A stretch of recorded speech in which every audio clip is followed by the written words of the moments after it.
What's up, guys? It's your boy Blackrue. We're gonna talk some Steam exchange today, but before we get started, cue Indigo Saint. Let's get it. Indigo Saint in the building. Blackrue Investing. Let's go. Who's this producer? Best believe I was Blackrue Investing. With your money, you ain't gotta be guessing. Profits is what we manifesting, so we binge on that Blackrue Investing. Best believe I was Blackrue Investing. Got course in this race, we ain't resting. We got stocks, we got crypto with a blessing. So thank God for that Blackrue Investing. Best believe I was Blackrue Investing. My man Indigo. All right, guys. So you can find me on the Gentleman of Crypto. You can also find me on the Benzinga channel. It's going to be a great time today because we're going to be introduced to the University of Waterloo professor who is leading the project, and we got some nice fact checking going on. Let's get into all of this. Say what again? Say what again? I dare you. I double dare you. If you come on over here, we're gonna go through the AMA here, but again, we're gonna be introduced to the professor who's leading this project, Ville Michaela, I think I said that right, Ville Michaela. And you can see he has in his name the A with the two dots on it.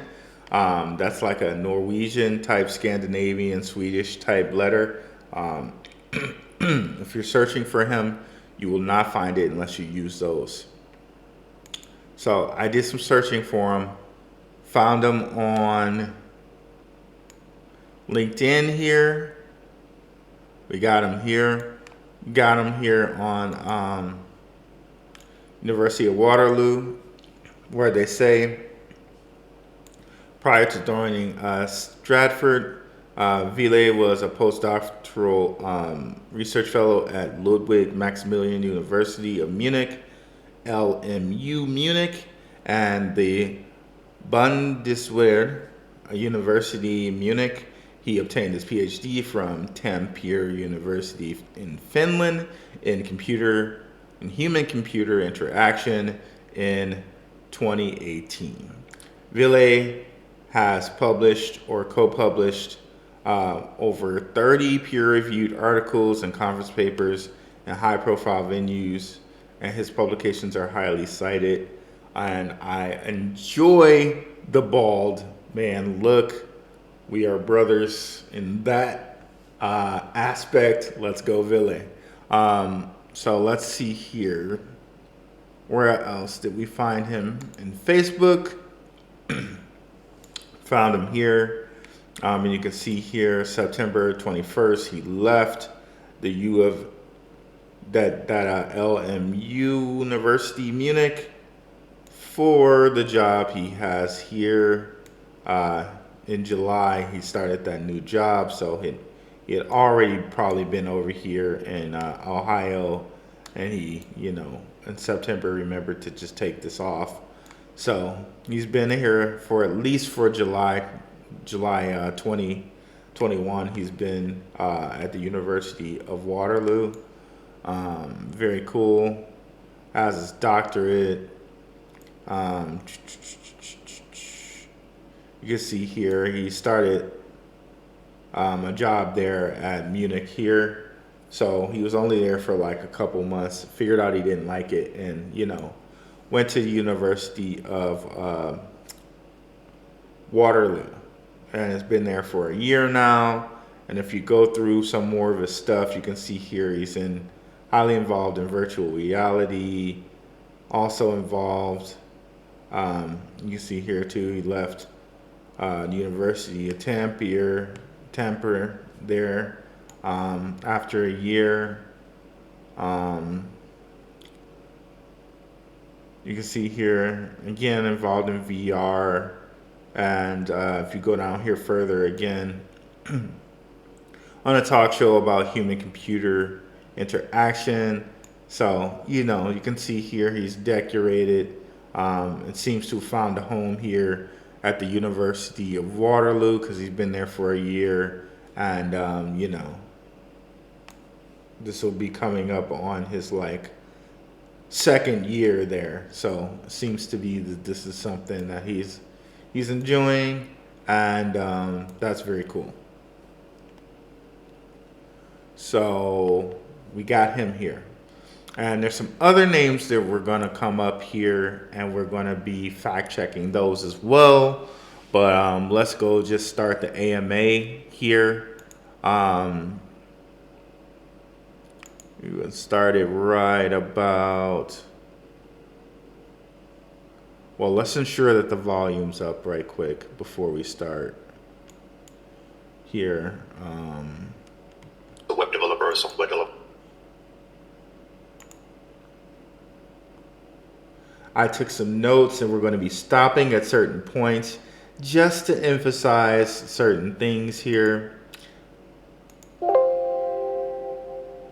and just to call out certain people. So we'll start about right here. So you can see in the meeting we have Viraf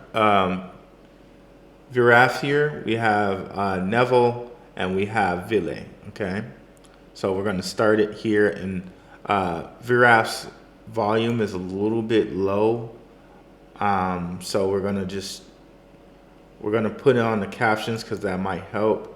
But all the volume is up, and we're going to put the sound on 1.25 speed in true Blackrue fashion, and let's go.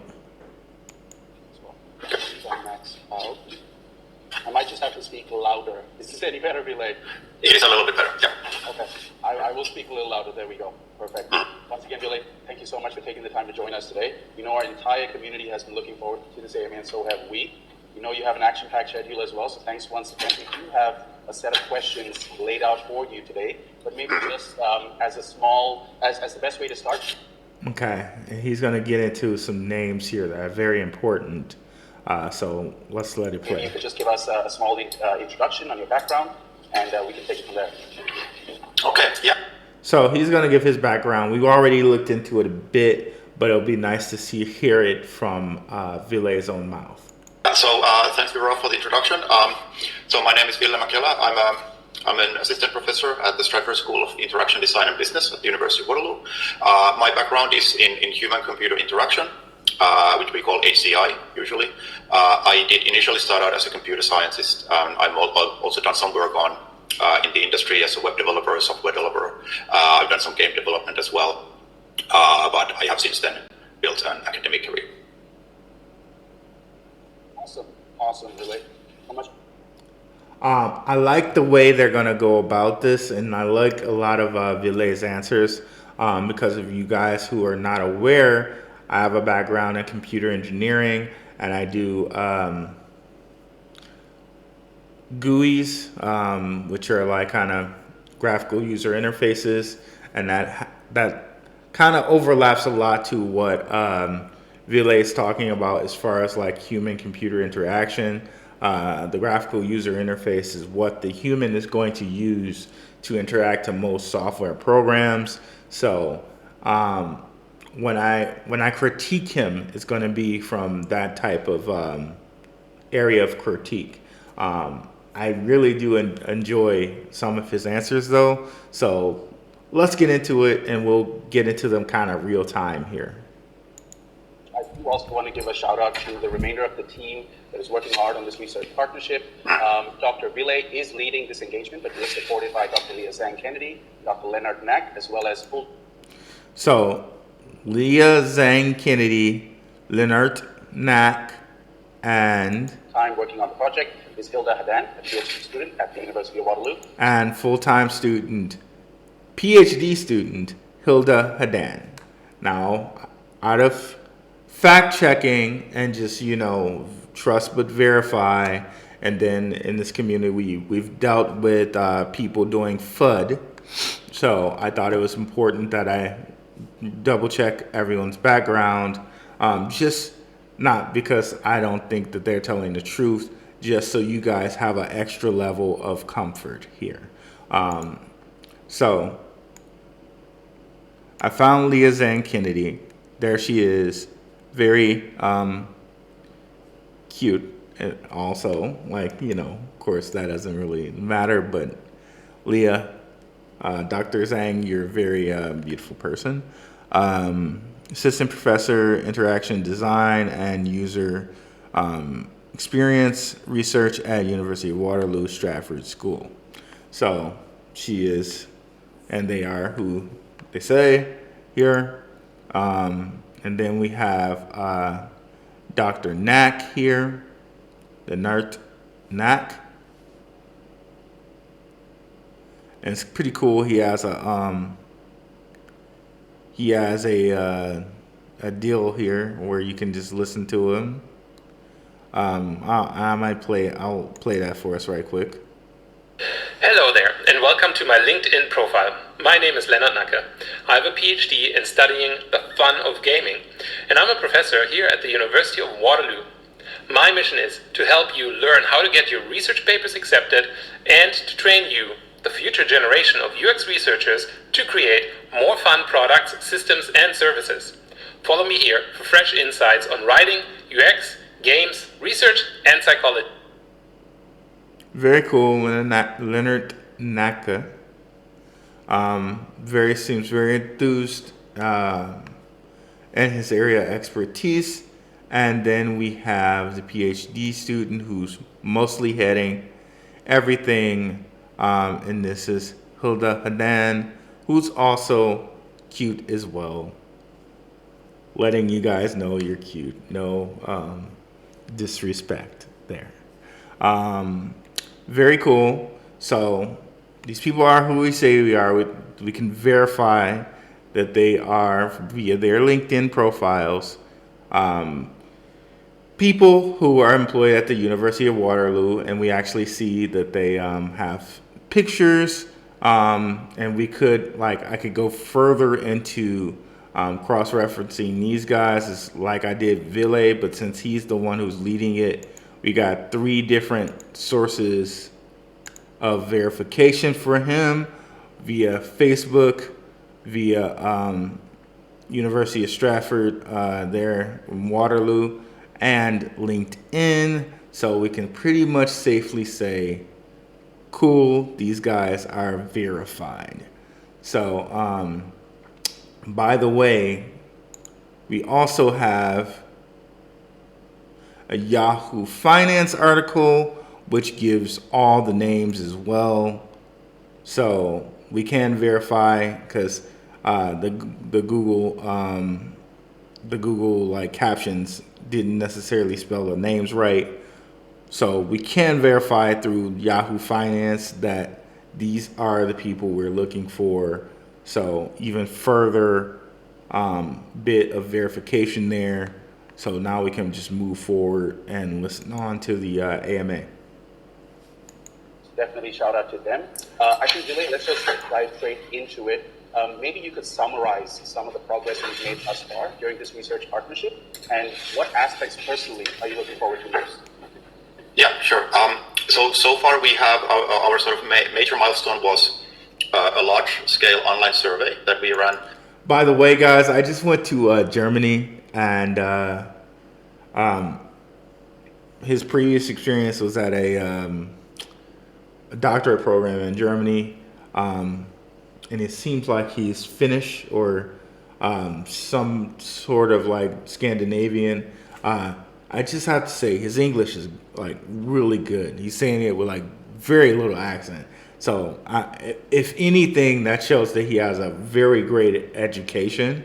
That his that his English is so great. But let's move on with this. A few months ago, where we, generally speaking, explored the perceptions and attitudes and concerns regarding cryptocurrency. The particularly interesting part here, I would say, was that we surveyed both experienced crypto investors as well as those who were interested in crypto but had not yet made any investments for one reason or another.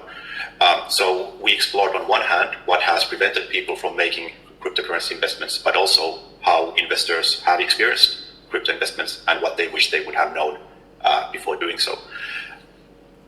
From these findings, we can begin to formulate content from cryptocurrency education. This is one of the the major next steps in our project. And we were also able to identify a number of ways how cryptocurrency platforms could be improved. So we are now in the process of helping develop a learning game, as well as developing educational content for it. As far as what aspects I personally look forward to, firstly, I would say I look forward to testing the early prototype of the learning game with real users and seeing how it's received and how it develops over time. And on the other hand, I'm also looking forward to engaging with the HCI community and sort of bringing the cryptocurrency community and the HCI community together and seeing what impact we can make from that perspective. So very cool. He's just setting a setting table here, saying that this is what he would love to see. Very cool. Very cool. Basically, he wants to formulate content from the game and find also improving the process of the UI and the platform. Very, very nice to hear. Awesome. Thank you so much for that summary. I think what was interesting from the survey as well that we saw was a large bandwidth of age ranges as well as the different countries that took part in the survey. So it was honestly a really robust. So they have really robust data from the survey. And the survey is just kind of starting the groundwork of developing things like for the AI, to kind of like have a foundation for the AI, a foundation about, okay, like who wants what, okay, like, you know, getting a baseline set of all the data that's going to go into the system here and a baseline of all the people that they can pull. So they have a robust pool of people to pull from the Steam exchange. So very cool that they have a whole like a robust data set. That's a very, very good, cool thing. Control group that we started off with, would you say?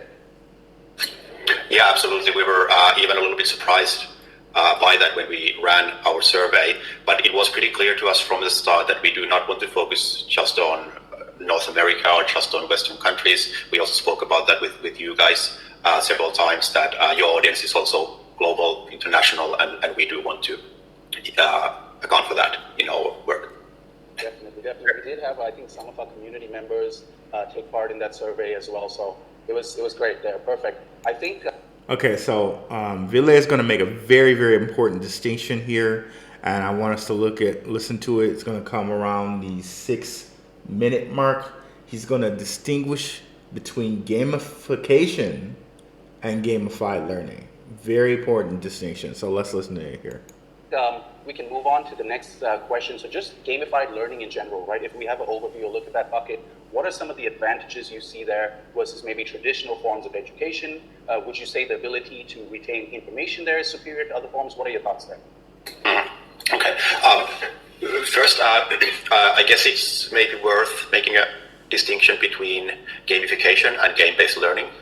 In short, gamification applies game elements to learning activities outside of the gaming context.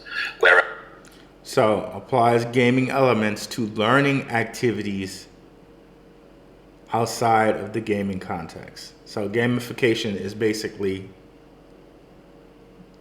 gamifying learning activities. So gamification. That's basically what it said, what it sounded like to me. Whereas game-based learning involves including learning activities in games or game-like environments. And then gamified learning is including games, including game activities into learning environments. So including game elements to learning environments. Learning activities outside of the gaming context, whereas game-based learning involves including learning activities in games or game-like environments. And broadly speaking, including learning, let me see, I'm sorry, one more time. Including... It may be worth making a distinction between gamification and game-based learning. In short, gamification applies game elements to learning activities outside. Applies game elements to learning activities is gamification. Outside of the gaming context, whereas game-based learning involves including learning activities in games or game-like environments. Including learning activity in game-like environments. Exactly what I would think it means. Okay, let's go. And broadly speaking, in this project, we are interested in covering both of these approaches, and this was also part of our survey as well. So in this project, we're covering both. Where we were looking at the sort of initial response to these different approaches. Gamified learning in general is complex. It has many potential benefits. It is not necessarily inherently superior, so we need to be a little bit careful there. But gamified learning can be extremely engaging and motivating and fun. And it does have the potential to improve retention, so that things that users or players learn about, they are more likely to remember those things later on.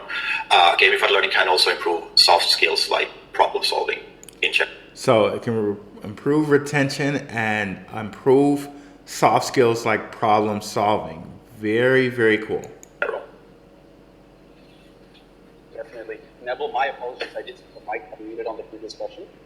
No, for sure. So I was just going to say, and it kind of touches on both questions, is that, in the research element, we found, and actually what was surprising, because it aligned with kind of what we were trying to accomplish, was the reasons people didn't get into crypto or got out of crypto, right? And learning was a huge, the response we got around learning being the issue with not staying in crypto or not getting into crypto in the first place was huge, which was actually very enlightening for us in the sense that, we set out on this journey to create ease of use, right?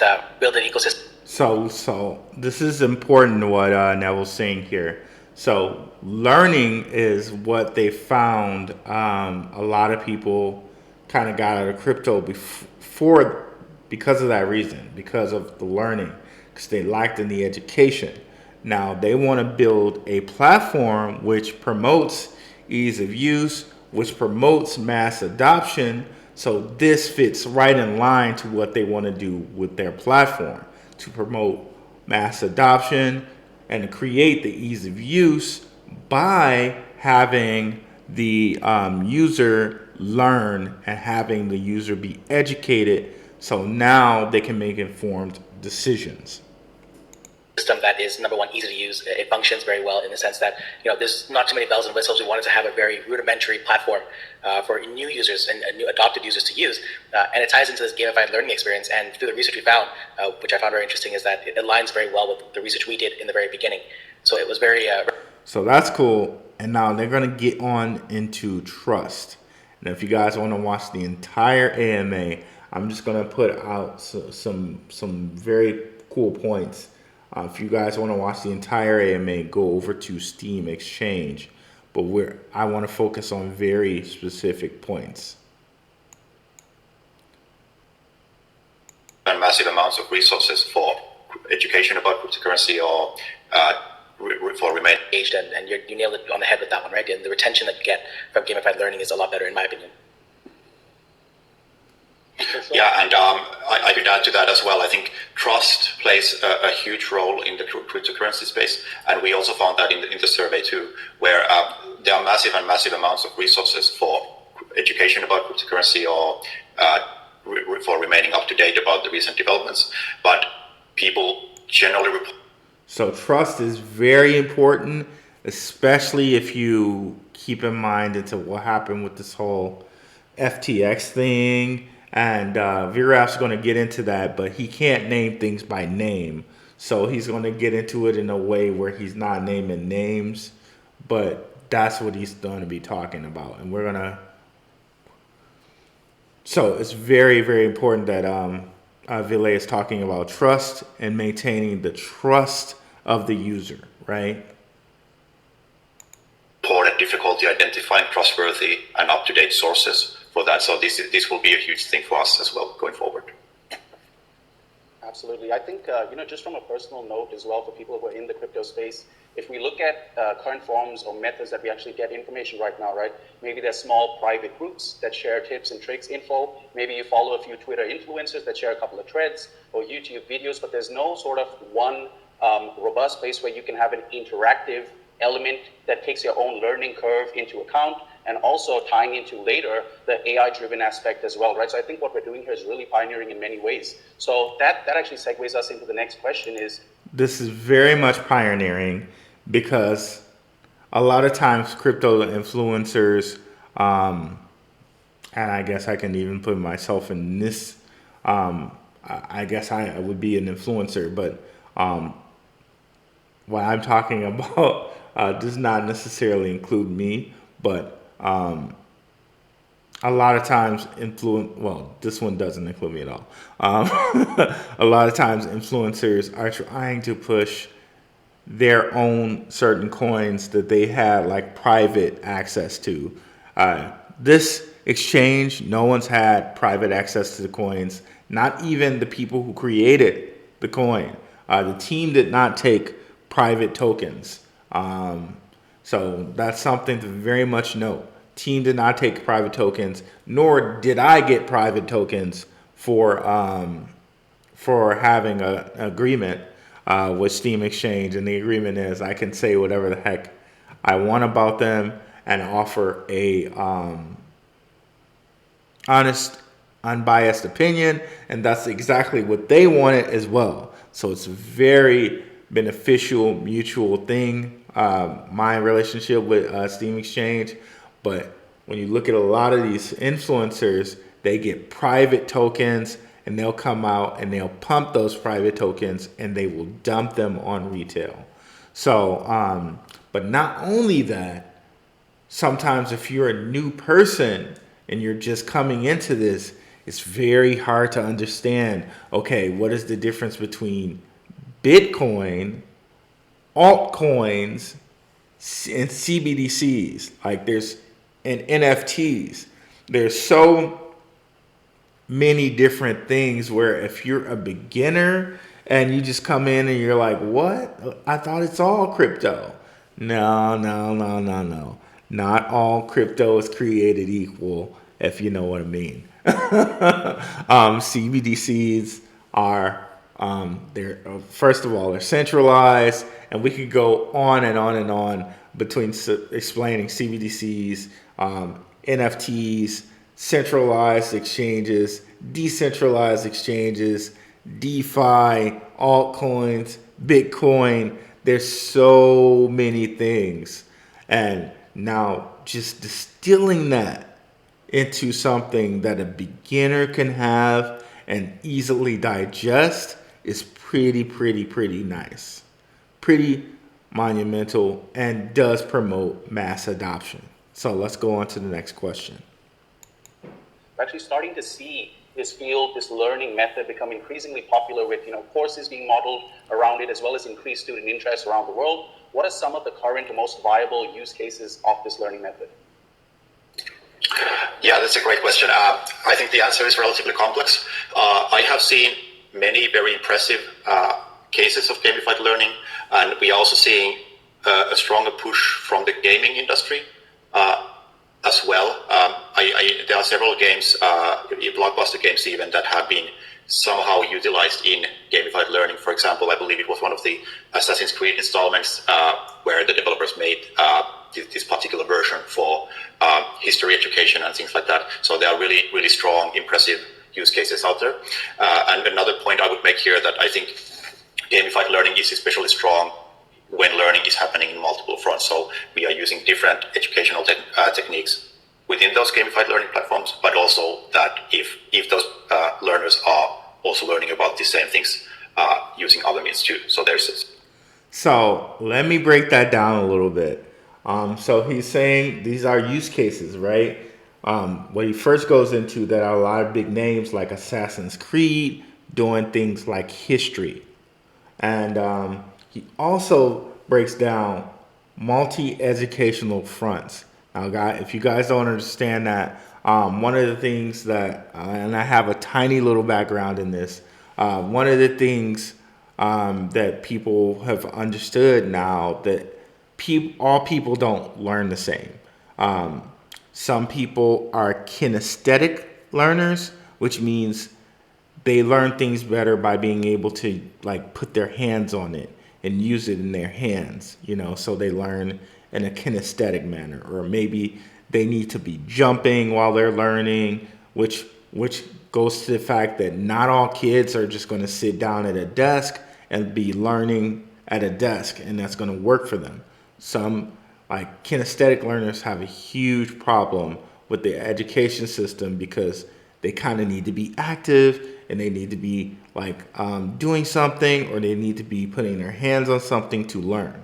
And then there's also there's the kinesthetic learners, and then there's the audio learners. Like some people may learn by listening better. Like, okay, let me hear it. If you're going to draw them something on the board, that's not necessarily going to make as much sense to them as them being able to hear the information and being able to digest it that way. And then there are visual learners. Visual learners really need to see it. Like if you're up here telling them something, it's not going to make sense to them. But if you draw it on the board, if they get to see what you're saying, which is how revolutionary YouTube is, because they do it in a visual way that you may not necessarily get from reading a book, where all the words kind of can get into the way. YouTube made to just distill it down to a little, like the only pertinent information you need. I tend to be more of a visual learner, and I'm not going to be able to like just read the whole textbook. And of course, let's not even get into the fact that textbooks, in my opinion, textbooks are built to make you go through school and pay more money, in my mind. And that's coming from a guy who has a degree from a university. I'm saying I think that they're built that way. Whereas you can go onto YouTube and you can visually learn something, just the pertinent information, a lot quicker than reading a textbook. But some people actually that are more audio learners, may actually prefer looking in and reading a textbook instead of seeing it visually on YouTube. But anyways, that's just a little breakdown of the different learners: visual, audio, kinesthetic, and there may be some more that I'm not necessarily familiar with. But in this, that's what he's saying, that they're going to have multi-educational fronts, in that playing the game is going to give you like those soft skills, those problem-solving skills, and those different types of learnings by giving it to you via the game. There may be some audio there, there may be some visual there, and there may even be like a type of kinesthetic thing where you need to hold the controller in this certain way, or hold the mouse or push this mouse in a certain way that might make more sense to a kinesthetic learner. But just a little bit of breakdown to that, because that might not have made sense to people who are not familiar with that area. Let's go on. Support there. Neville, do you have anything to add on that one? Nope, I think that was perfectly well said. Awesome. So, really, progressing into our next question, there's been a lot of noise, sort of / turbulent times in the crypto ecosphere recently. A lot of large-scale organizations being sort of pushed down, or sort of having a negative impact on the space for one reason or. So basically, he's talking FTX, and if you guys are not familiar with what's happening in FTX, man, come on to my channel. I have a whole bunch of breakdowns on the whole thing that's happening with FTX. Let me see if I have my dashboard up here.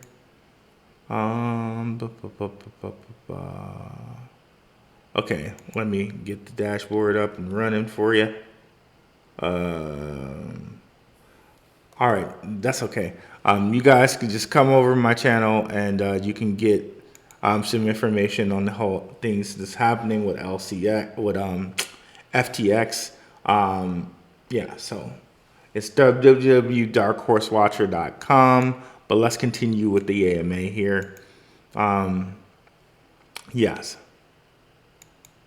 Or another. So, how do you see this sort of gamified learning playing a role specifically when it comes to the digital asset realm or cryptocurrencies in general? And are there any other sort of parallels or overlaps that you see with other industries? I think the crypto space is really quite unique in that we sort of touched on this briefly already, in that the crypto space is really filled with uncertainty and doubt, even scams and things like that. People in general are very hesitant for good reason.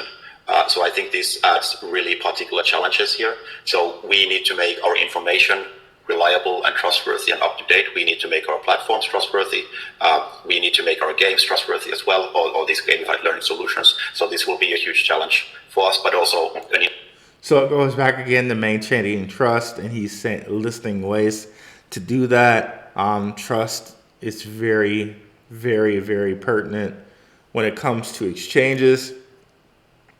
Hence, the whole thing that's happening with FTX, trust in exchanges is probably at an all-time low, but Steam Exchange is addressing it, and I very much love to see that. I love to see that. They're not ducking anything.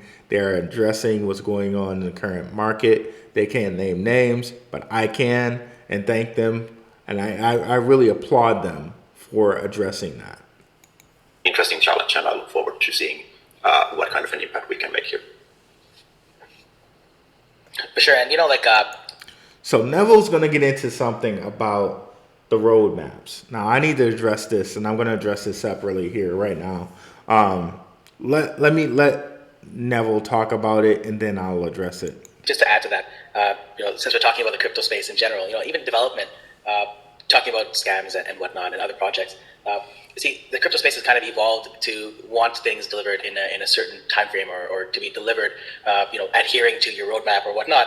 And we get a lot of that in our community as well, where when we don't meet a timeline or we don't reach a milestone on time and things have to be delayed, there's a lack of patience, and rightfully so, because in this space, you said it very clearly, there's a lot of scams, right? And usually, more so than unusually, when there is a delay in something, it usually equates to an eventual scam. So it does get very challenging, even for us. It gets difficult to manage. Development is development. In our industry, when we develop something, it's not always perfect the first time. It's probably not perfect the 10th time, right? So when we have to push something out, it becomes difficult to manage the expectation, right? And maybe we could talk or segue a little bit into that before we move on to the next question. In your experience with other projects and even projects of your own. So basically, I'm going to address the whole roadmap. Now, if you guys have not been in this space long, Cardano's one who's always like, they actually eventually ended up just removing times from their roadmap and just going with the actual things and not the times, just having the things they plan to accomplish. And Ethereum has missed their roadmap tons of times. Like the merge was supposed to happen so long ago. It got pushed back like 3 or 4 times. And if projects like Ethereum and Cardano with so many, like we can probably say here that Ethereum and Cardano have probably more developers working for them than Steam Exchange does, right? But missing those deadlines is kind of just what happens. I could tell you as a coder, it happens. It happens. Certain problems you go into, you're just not going to know how long they're going to take until you go into them. And it's just how it goes. So if Ethereum and Cardano are going to be missing marks on their timeline marks on their roadmap, that's just how it is. And I can tell you as a developer, that's just how it is in our with my medical devices too. It's just how it goes. Period. There's no like in the crypto world, it's equated to scams, but that's why you have to do your due diligence and actually see different things. In my mind, and you go check out my channel about this, in my mind, Sam Bankman-Fried was a fraud. He was a front man. He did not, if you listen to him speak, you understood that he wasn't the real man behind FTX and that he was full of crap, in my mind. So that's why looking at Steam Exchange and stuff like that, you get to see these people, you get to hear them, and you get to hear their dedication, you get to hear their genuine want for members of their exchange to learn, to be well educated, to come in with open eyes and fresh knowledge, great knowledge to be able to trade. And that's not something that they have to do, but that's something that they want to do. And when you hear that, when you hear that their dedication and you see it weekly, that is something that should bode a lot of confidence. Okay, and in FTX's case, like if you listen to Sam Bankman-Fried regularly, you will realize that thing was not heading in the right direction. Whereas when you listen to these guys, you hear and you see something that can be very great, in my opinion. So, moving on from that, we're going to move down to developing content for all types, and that's going to be right here. About certain topics, I would say cryptocurrency is very much on the sort of complex side of things.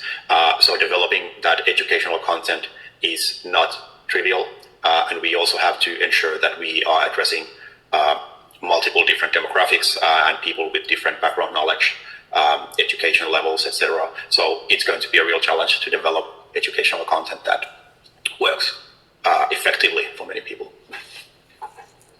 Sure, and that's kind of where the beta stages of our game will come into play, right? We're gonna we mentioned in the last AMA regarding the update for the gamified learning about the shift of focus, right? Before we kind of had level-based learning or topic-based learning rather, and now we're looking at more level-based learning. So every level would encompass topics from every single category of cryptocurrency and digital assets, but at different knowledge levels. And as you get through these levels, your knowledge would grow with it. So that's definitely going to help us when we're assessing how effective our game is in the beta stages, when we have level 1, for example, out for beta testing, and of course end user satisfaction reviewing, because it's going to help us understand, was that effective?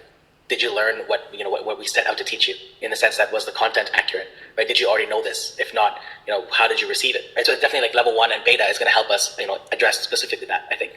Yeah. And this is also where our research and research methods come into play. So learning outcomes and things like that are also relatively tricky to accurately assess and measure. So we can always have people come in and play our learning game. We could. So basically, they're just saying that, okay, we're trying to develop this for a whole bunch of different people. It's going to be tricky, but we're going to make sure, and just like Ville says, like with our experience, we're going to make sure that many different people will be able to play the game, and it will be tuned to all of these people. They're also going to get into, in the very second, retention and retaining these people, so that they can learn and mass adoption is achieved on the exchange. Ask them about the experience, and we could test their knowledge too. But then, what is the long-term impact? What is the large-scale impact of these solutions? So, what impact has it had months from then, and so forth? So testing these solutions will be also a challenge, but it will also lead to very interesting insights if we keep at it and we keep testing. For sure. And then, for retention, I think some of the things that we talked about as a team, on how can we reward the gamers for pushing forward and continuing. So we talked about, rewarding them in different fashions. And being in the crypto space, we have the benefit of NFTs, for example. So we entertain the idea of, you beat a boss or a trainer, and they become an NFT that you collect. Right, and we can eventually get to a stage where that NFT is unique to you based on your learning level, right? So based on how you answer those questions, based on how well you did, that NFT could be more rare or less rare, right? So there's a lot of fun things that we could do for retention, which will definitely help for this particular topic on pioneering and then also evolving what already exists as far as metaverse and things like in the digital asset space like NFTs are. So basically, having like retention NFTs, something to keep the user rewarded and successfully incentivized to continue their education, to become an accredited for the exchange. Investor and now, to continue to adopt crypto? Yeah, for sure. It's an interesting space. We are dealing with really advanced and interesting technology, and I think that opens up a lot of cool possibilities for us to also to educate people using AI-driven approaches, etc., but also to reward people in interesting and novel ways, like you mentioned. Yeah. Awesome. Ville, so I have, let me check my list here. I have 3 more questions here for you before we'll sort of segue into an open mic for the community, a community question and answer. So all the members of the community that are listening in now, just brainstorm a little, have a question ready for Ville. But just on my end, the next question here, Ville, you briefly touched upon the AI element of things, right? So after we build out the initial content, those education modules, how and when does the AI-driven aspect kick in? And what are your thoughts on using AI technology tied into education? So as I mentioned before, we are now developing or designing the sort of alpha version of that educational content. So I think it does require a bit of an iterative process where we need to test that content with real users, improve it in cycles, keep testing it, and once we have what we believe is educational content of sufficient quality, and then I think we can start looking at the AI-driven approach and how that could help. So if you guys aren't familiar with AI, it is an iterative process. You have to give the machine some knowledge, and then people test it, and the machine learns from that knowledge, and then you test it, and it learns from that knowledge, and you test it, and it learns from that knowledge.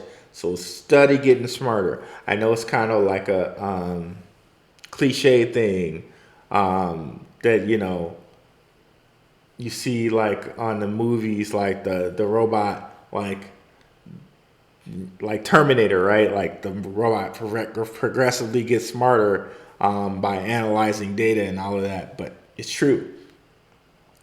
The more data you feed the robot, the more it adjusts, the more it learns the right path. That's just what it is. So understand with the AI, it's iterative. They're going to be testing until the AI improves itself enough where it can handle like most any cases. Disseminate, so to speak, that educational content. And I think it has real advantages here in terms of making education more effective. If someone already knows about important concepts, we don't need to spend time on that. We also want to make users or keep them engaged in such a way that we don't bore them with things that they already know. And this also goes back to that an earlier point about trying to cater to people from different backgrounds with different knowledge levels, etc. So basically, he's saying that, the path will be built in, like, okay, if the user already knows this, it will skip them to a certain path based off of the AI. Again, it's only as good as the information you feed it, and then, it would know to take accordant action. If, okay, this person is this knowledgeable, I can skip to this step now and see if he's there, and then skip to that step if he's there, skip to that. So it's be a ton of different pathways for it, but not to bore the user if they're already knowledgeable to a certain point, right? So let's skip to 27, and you're going to learn that the whole point here is to really educate potential investors.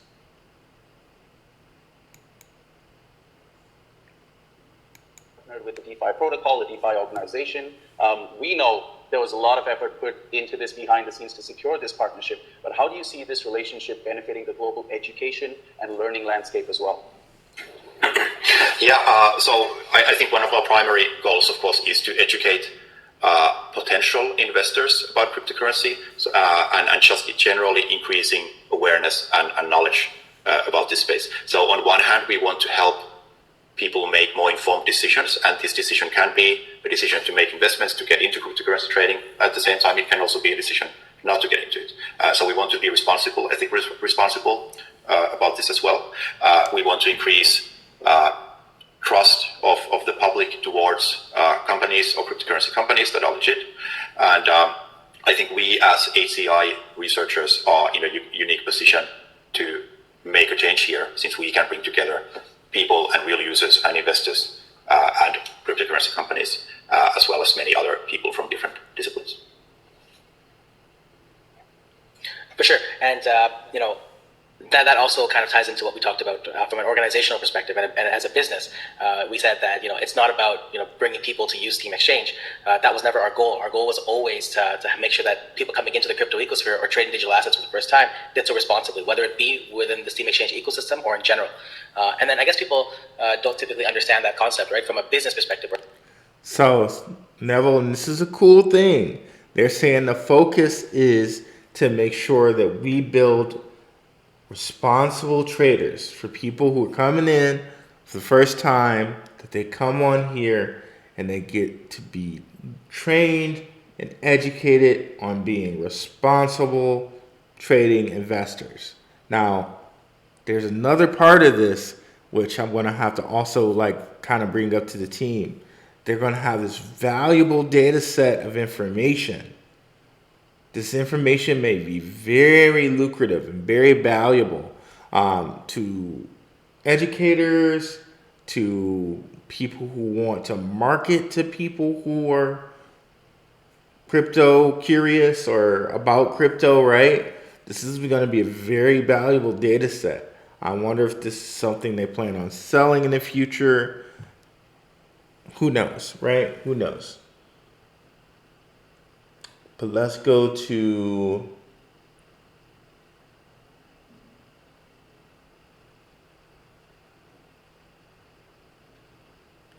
okay, so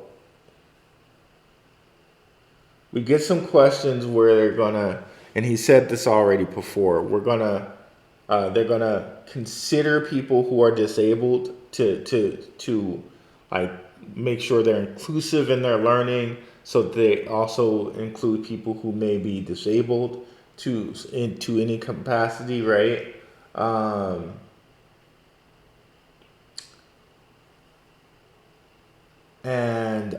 Here they're gonna break down.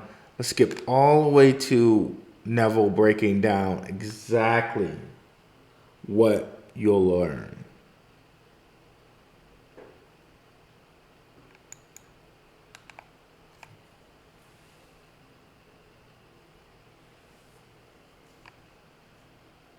What is a blockchain?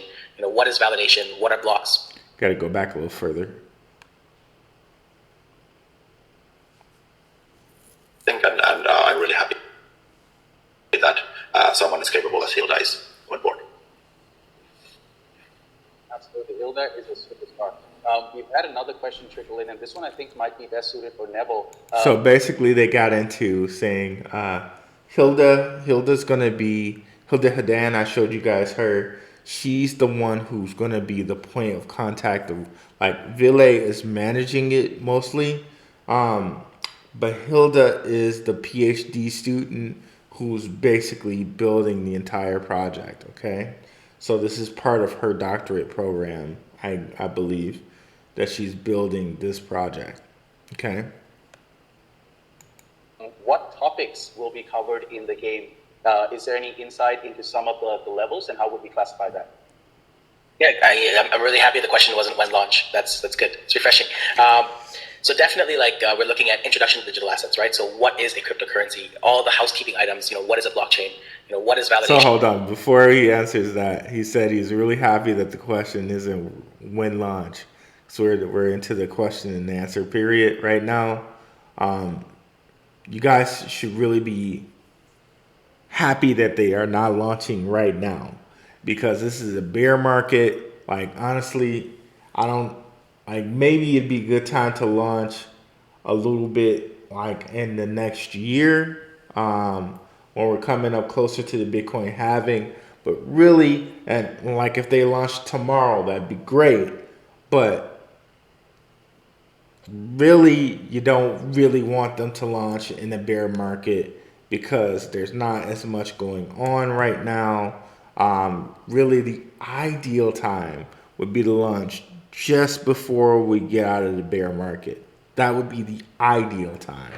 But or at least I would think so, that these guys will have to give me some, they may have something different in mind. But honestly, I think it's a perfect thing they're not launching right now, because this is like the lowest point of the market, possibly. So it's a great time that they're not launching right now. But let's listen to what Neville's going to say about what you can learn here. What topics will be covered in the game? Is there any insight into some of the levels, and how would we classify that? Yeah, I'm really happy the question wasn't when launch. That's good. It's refreshing. So definitely, like we're looking at introduction to digital assets, right? So what is a cryptocurrency? All the housekeeping items. What is a blockchain? What is validation? What are blocks? What are miners? So all the rudimentary things that you don't necessarily learn through these types of learning mechanisms. I can't personally remember going through a learning experience on a platform that taught me at such a rudimentary level for me to actually understand what's happening behind the scenes. So that's number one. And then we're going to go into how to trade. What are the different types of trading mechanisms? Are there open orders? How to identify your closed orders, analyze them, things like that. We want to get into technical analysis. We want to get into blockchain technology and how blockchains work. So there's a lot of, I guess, the spectrum of knowledge that you're going to receive from the gaming experience is broad. You're going to learn enough from each topic that we want to teach for you to become an expert in making your own decisions soundly, right? So the goal here is not to make blockchain engineers or smart contract developers. The goal here is that when you're making your trade, you have all these concepts at the back of your mind, and that you trade responsibly. So the goal is to create just a segue to that responsible traders, not engineers or whatever. The goal is educated, responsible traders. Will there be a cost associated with this entire learning experience? So we were definitely not looking at selling this game or charging to use this game. We definitely want as much adoption as possible. We want this game to reach places where affordability is not always the case, especially those. Which is cool. They want the game to reach places where affordability is like they want to be affordable for everyone, and by being free that they can do that. But also, they'll have a hugely valuable data set once they're done with this. And then also, maybe they would want to consider the possibility of basically allowing people to pay to get an accreditation, and they go into that a little bit later on here. But let's finish hearing Neville out. Places, because of course investing when your means are so low is always a difficult decision, and the risk is always significantly higher. So we definitely don't want to charge for this experience. Maybe down the road, when you start collecting these NFTs and these rewards, you can start trading amongst yourselves peer to peer. And then of course, if you're interested in a trade or an asset that you don't have, it's maybe possible to buy it or something like that. There may be in-app qualifications and stuff like that you can buy. Or maybe you can purchase, lives, or you're facing a boss, you got 3 questions wrong, so you're not eliminated. You may have one more shot. We may do stuff like that. We talked about elements where we involve costs for those things, because of course there's infrastructure costs and whatnot that we have to maintain as an organization. So we're going to look for ways to mitigate some of those. But overall, we're not looking to charge to play this game, because that's not the mission or the objective of this, right? It's not to generate revenue; it's to generate adoption. 100% spot on. And I think just to round us up with the last question here is, after these sort of learning modules, or after one completes them, is there some form of a certification that one can receive? How do we go about that? Talking certifications now. So I guess that's both Billy and I can answer this question. So we were actually interested when we were looking at the different programs that were available to us, especially through the economic growth side, about micro credentials, right? So once you complete this game, with the trust, like Billy mentioned trust earlier, and the reputation of the University of Waterloo and Stratford, generating micro credentials, where once you've done your program or your game and you've reached a certain level, maybe we can figure out a way to provide micro credentials that qualify you, which then aligns to what we want to accomplish with accredited and qualified investors. Provide micro credentials for the OSC side of things, where we say, okay, user A has. So Steam Exchange wants like their own accredited, and by accredited investor they mean like an educated investor. So if you've gone through certain parts of the game where you've reached a certain level, you will now become an accredited investor. But also he's trying to tie this into possibly having different certificates. there are different gamified learning things out there for programming. Like one thing you might want to look at is called Code Academy, where you can earn these different certificates for completing a certain level. So they're saying this might be a possibility, and the certificate might be, or this micro credentials might be something that the University of Waterloo will recognize as from them. Reached, qualified investor status, here's their certificate, or here's their qualification code, or something like that to satisfy them on their side. So actually, Billy, I guess a follow-up question or a tied-in question, what is the process to start looking at micro-credentials and providing micro-credentials through our gamified learning? Yeah, I think there's a lot of research on that, and it also links strongly into keeping learners motivated and engaged with that content. So we need to make sure that we are consistently rewarding them, and rewards are aligned with the amount of effort and the level of their achievements. So we want to keep users engaged and reward them consistently throughout their experience. And at the end of the day, I think we have a lot of, we talked about how the crypto space is really unique, and we're dealing with unique technology. We have really a lot of room to be dealing with. We can be really creative here. And we also spoke about integrating learning content with cryptocurrency trading platforms. So that could also bleed into, those could be merged together more strongly even, where completing certain things or achieving certain status with the learning content could open up different and newer functionalities in the trading platform. So basically saying like, okay, we're not sure yet, but this can be put in a way where we're properly rewarding people, and we can probably, make that the ability to reward them with these credentials and NFTs. Like you basically said, all of that's possible, but let's see what happens when we open these up. So I think there are a lot of ideas there to throw around, but these would need to be studied, and we would need to see how well these things work and how they are received by. Yeah, let's study before we say anything about offering certificates or anything. Let's see. We want to make sure people are properly rewarded, but let's see. For users. Absolutely. So basically, that's the end. Now, one of the things I would like to know from the team, and I might have to ask one of them separately this, I want to know if there's any plan to do anything with that data set, because I think that data set may be valuable to marketers, influencers, academics. So many different people would be interested in that data set. I wonder what they're going to do with that, or if they will sell that data set. I don't know. Let me know what you guys think in the comments. Check out my videos on FTX. Check out my past videos on Steam Exchange AMA. Yeah, guys, check all of that stuff out. And yeah, thank you guys so much for watching.